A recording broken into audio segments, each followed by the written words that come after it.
So we're excited because we're going to be talking about content. And I know a lot of you are like, oh my gosh, they're always talking about that. But we're going to share a few things that maybe will just help you simplify, take a deep breath and refocus, right? And think about things a little bit differently. But the goal, obviously, is to set yourself apart as the expert and to get those leads. Here's what we wanted to talk to you about today.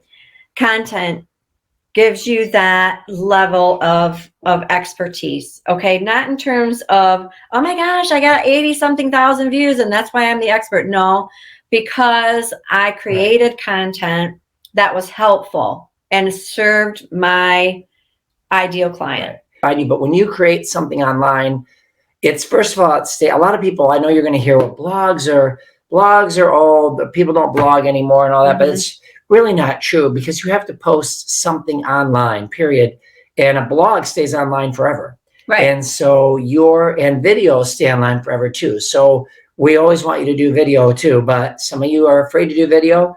So writing a blog, at first, just get your feet wet or get started. Right. You put that content out there on your blog. Usually we say you can take your blog topic and turn it into a video, put it on your YouTube channel, but you want to put content related to the topic you're trying to be an expert in, or that you're selling, so that the wedding couples, when they find your content, they immediately look to you as the trusted resource. So one of those ways is writing blog posts. Right. And we suggest that you write 2 per month if you're able to. Yeah. That is a really good, that's a really good target for you, to just keep things fresh. Because here's what happens with a blog post. Blog posts have longevity. So even if I wrote a blog post that's literally 4 or 5 years old, or if I have a YouTube video that's like 10 years old, and people are still finding it, watching it, reading it, contacting me, who cares that it's old? It's there. Like, and we put so much energy and time, me included. I am guilty of this. I am guilty of this.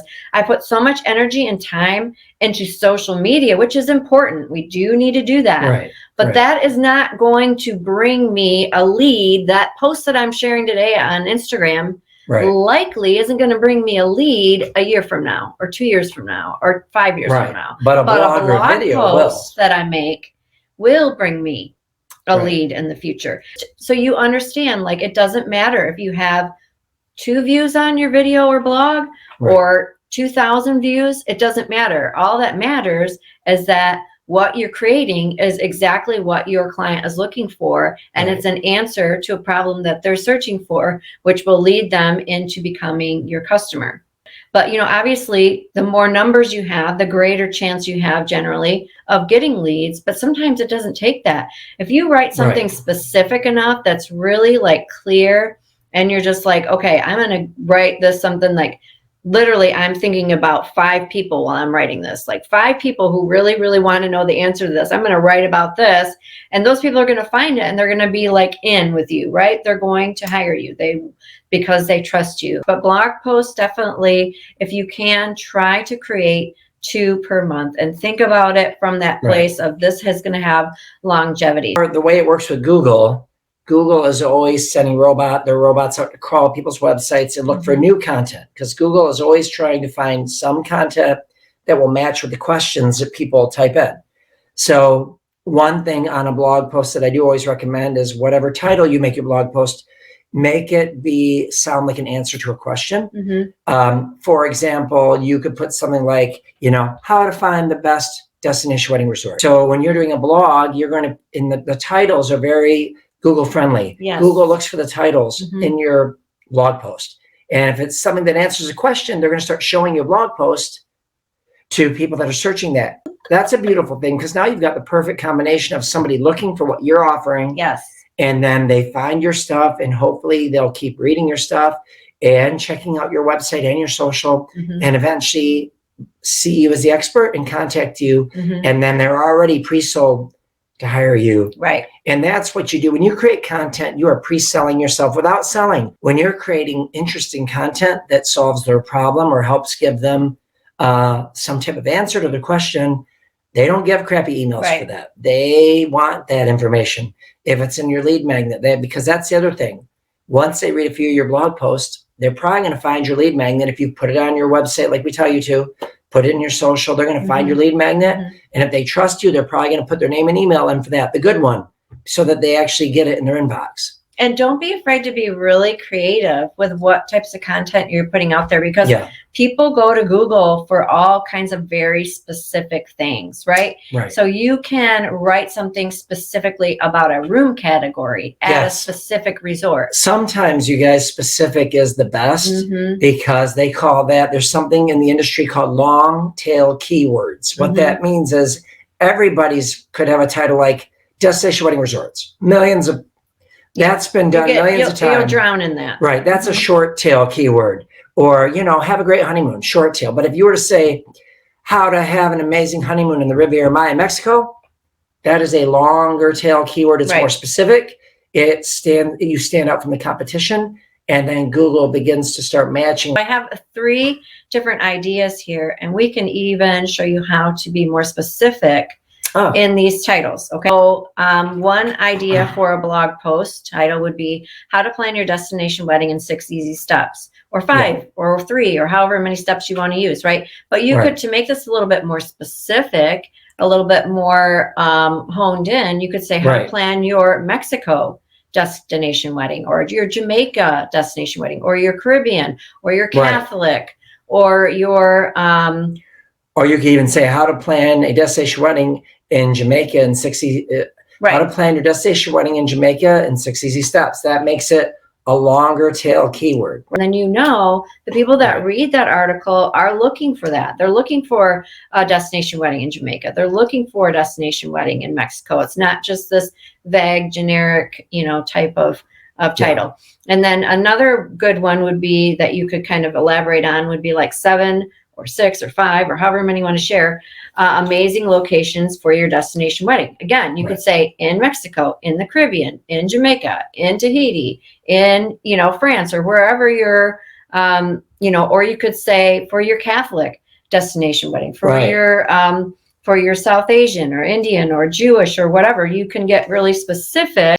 And then here's another really good one that gets a little bit more specific: 3 rooftop wedding venues in Mexico. Ooh, love that. Or wherever you want to have it for an unbelievable destination wedding. So here's the thing, like somebody is going to want that. Somebody is specifically looking for a rooftop wedding venue, and you're going to serve that up to them on a silver platter in your article. 3 rooftop wedding venues in Mexico, or in Jamaica, or in the Caribbean, or however you want to do that, you know, for an unbelievable destination wedding. Yes. Something to that effect. Again, you can be very, very specific in what you share and what you write about, because then you'll have that greater chance of that article being found. And don't be afraid to really serve.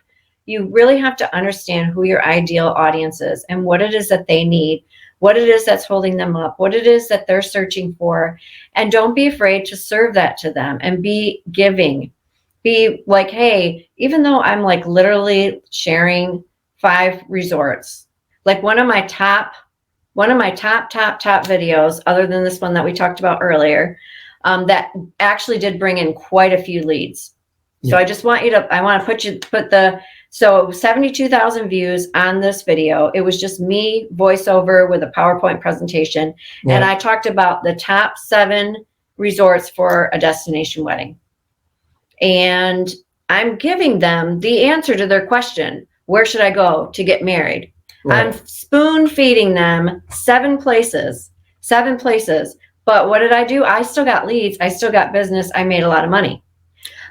People still contacted us for it, because even though I shared all these ideas with them. So don't be afraid to over deliver and really serve your community, because the right people will be attracted to that, and they'll say, I really need that person's help. I need their expertise. I don't want to do this by myself. That builds your authority and your expertise and gets people pre-sold to hire you. So once they start investigating all the other things that you've written, even if they just read the titles of your other blog posts or the titles of your other videos, like that, who cares? Like, you're just solidifying that you are the expert, you know what you're talking about, and that you know more than they know, essentially. And that makes them feel confident in going to you, right? And then, of course, we always tell you at the end of your blog post, have some sort of call to action, whether it be an opt-in for your email list, Right. But your lead magnet, but not just join my newsletter or join my email list, an actual freebie that's valuable.